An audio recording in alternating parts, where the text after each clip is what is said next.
being merged with the TVET fund, the universities fund. There's even a proposal to have the placement board to come on board in terms of that merger, and the motions are currently going on. So yes, we have our plan, but we do know that there are other reforms that are going on in the sector that could easily affect us. And in this plan, we are saying that we want to discover our real true north. That is where you have the campus. So we want to know, for example, is funding TVET student our true north? Or maybe there's another true north.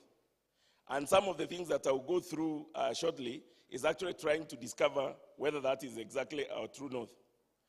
Next, so we started with looking at the situation analysis. Where are we coming from? What has happened in the sector before, and what can we be able to do next? So looking at the plan, we have looked at the various developmental agendas, Check. whether from 1, 2. whether Check. from continent. 2. 1, 2. Mic check. 1, 2. Where is he checking from? Yeah, we have looked at how do we align ourselves to the various developmental agendas. And even when you start from home, what is our basic agenda for this 5th administration? The Kenya Kwanza agenda is what?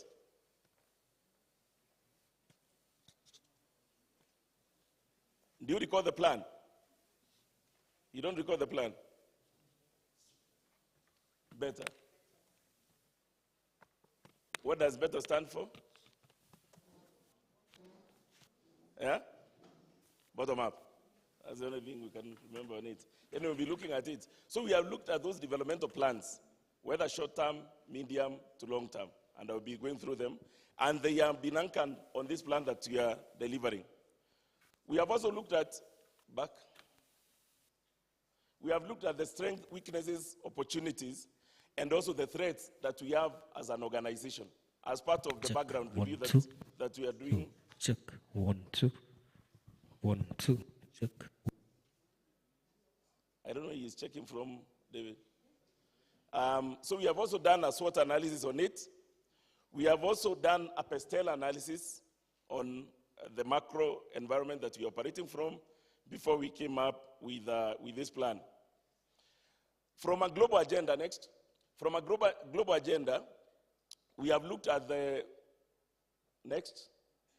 We have looked at the SDG goals, the 17 of them, and trying to tease them out to see where does Helb play itself. Because unless you align yourself to what the agenda of the global is, the country, the continent is, and then the country is, then you might have a plan that is not resonating well with the world. Next. So when we look at from the way the SDGs have been reclassified, that is environment, social, and governance, we want to operationalize ESG framework, and now we have joined the UN Global Compact Initiative, the Kenya Network chapter. I think we are the first government organization to join the Global Compact Initiative, which helps you to align the 17 SDGs into the ESGs. And this is how we have done it. Next. We have looked at the SDGs in terms of what impacts us more, or where we play a bigger role. So there is what you call the lead and shape. For example, SDG number 4, about lifelong learning, is one of the areas that will lead and also shape. And all the others, partnership is another one. This is a partnership we're having. Yesterday we had a long conversation in terms of partnership with non-MOE TVET. We're then looking at decent workplace, because we want our graduates to be able to sit in spaces where they can actually be able to be productive, for them to be able to repay our loans back. So we are concerned about them. So those 6 of them is where we lead and shape. You can see even SDG number 1, trying to avoid poverty.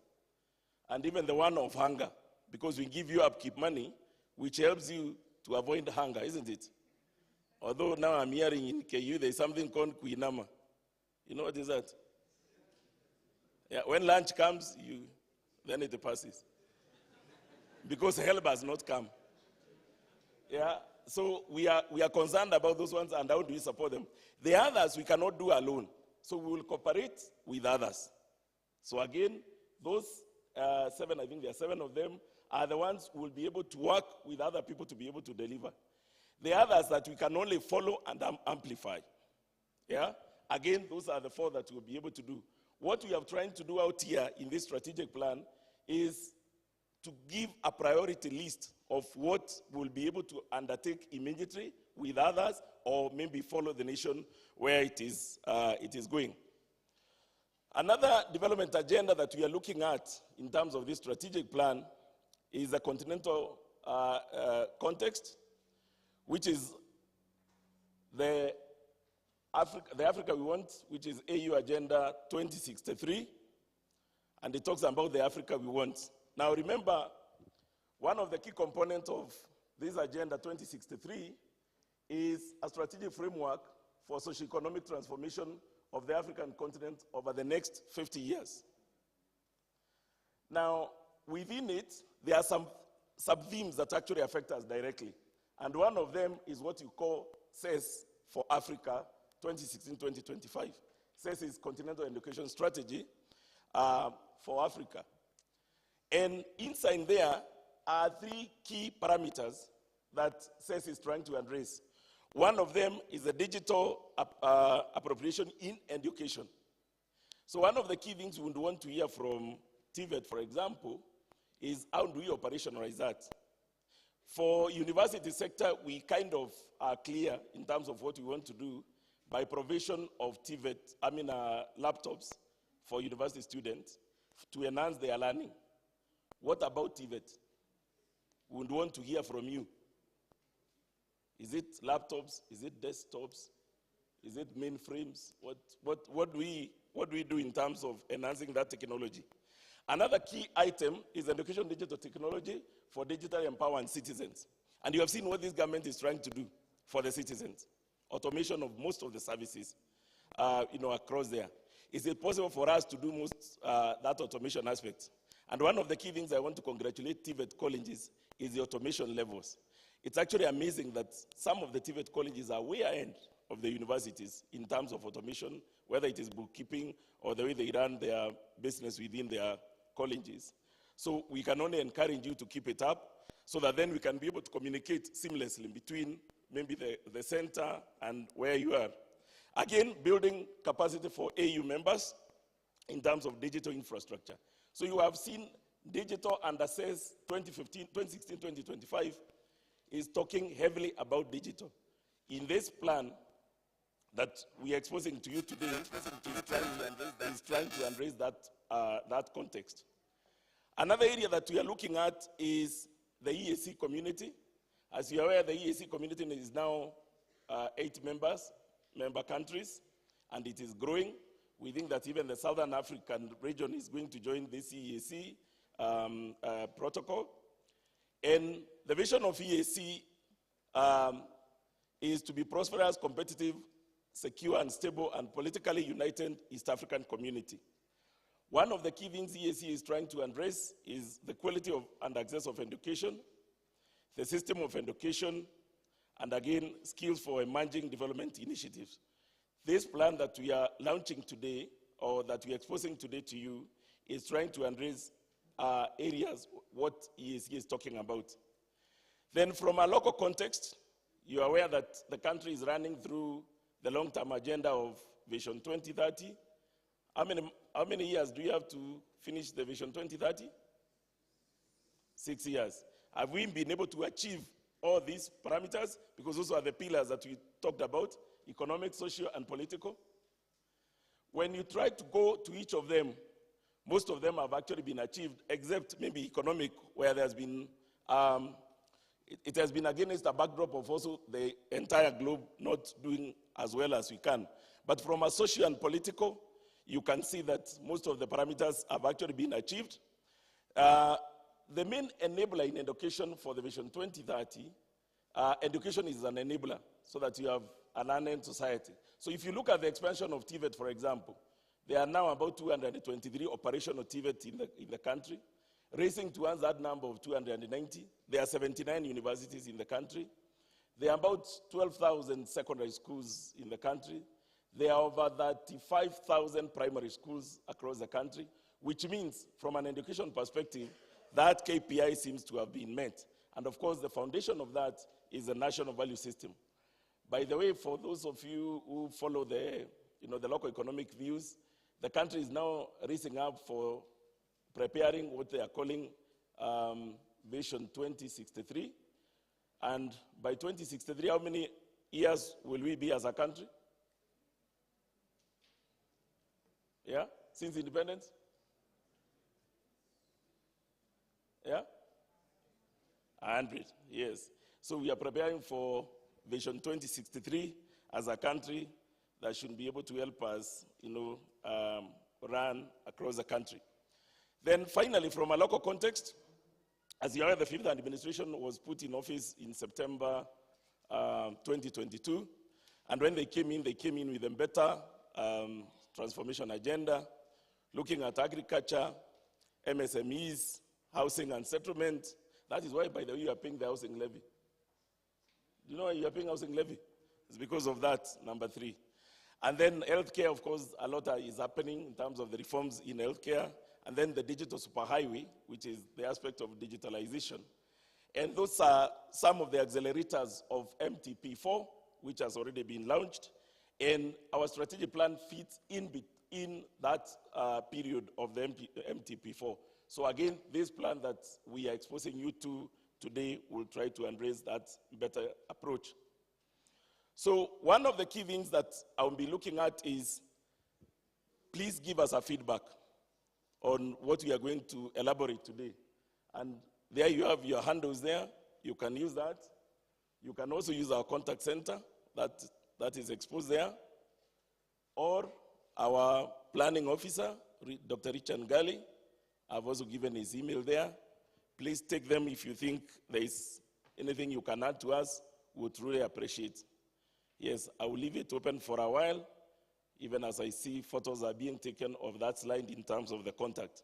I hope you not take the photos just to show somebody, is to use them in terms of giving us a feedback again. Next. So part of the feedback that we have received on the Helb Agenda 2019-2023, which is the outgoing strategic plan, because we have listened to what the customer is actually saying and trying to respond as much as we can. First of all, you have told us we need to increase access and equity and inclusivity in terms of our funding mechanism. And you see a lot of that now coming in the Helb Plan 2024-2028. You require impactful funding. I think what here we mean is that the resources we are giving in terms of upkeep is not sufficient enough. But under the new funding model, you can see we have tremendously improved in terms of what we are giving to the pocket, with the vulnerable category getting all the way up to 18,600 from the 13,600 they were earlier getting. Then you have told us to listen more and build linkages and also partnerships. I'm happy, you can see most of our sponsors are actually the partnerships we continue to grow across the country and across the globe. In fact, today I'm very excited that we are joined by Andrea Pizziconi, who is running the Girl First Finance in this country, supporting girls who are attending TVET colleges. She has a booth here. You might want to visit her at an opportune time during your breakout sessions. Then you have told us to do sustainability of education financing. I think I opened that by saying that one of the key concerns we have in this strategic plan is financial sustainability of our education loans board. Enhanced resource mobilization. Yesterday we spent a whole day with TVET colleges who are not within the Ministry of Education, trying to see how do we raise more money, whether from government or whether from their own resources, to be able to support their students. You have requested for seamless access to services and delivering or at the customer convenience. It's not our convenience, it will be at your convenience. And therefore, in this plan, we'll be trying as much as possible to see how do we bring in technology to be able to offer that. You have talked about increased loan amounts and the new funding model. For the ones who are already enjoying that, you have seen that, yes, indeed, the increased resources in terms of loans have actually been increased. Then you have requested for improvement in terms of allocation criteria and also timely disbursement. I knew that would definitely come. Timely disbursement, but we all live in Kenya. We know how resources are being collected by KRA, because it's out of KRA that we then receive our resources. And therefore, even as much as we want to build a huge war chest in terms of our resources, then there's a limitation. If we have not been funded by Exchequer, then it is not possible for us to be able to release the funds. The other issue we have received from you is digital transformation through resilient digital ecosystems. And in this plan, you'll see that actually technology takes a center stage in terms of how we deliver our services. Then you have requested that we institutionalize and diversify resource mobilization. And this is a clarion call I'll take back to you. These resources are not enough. We need more money.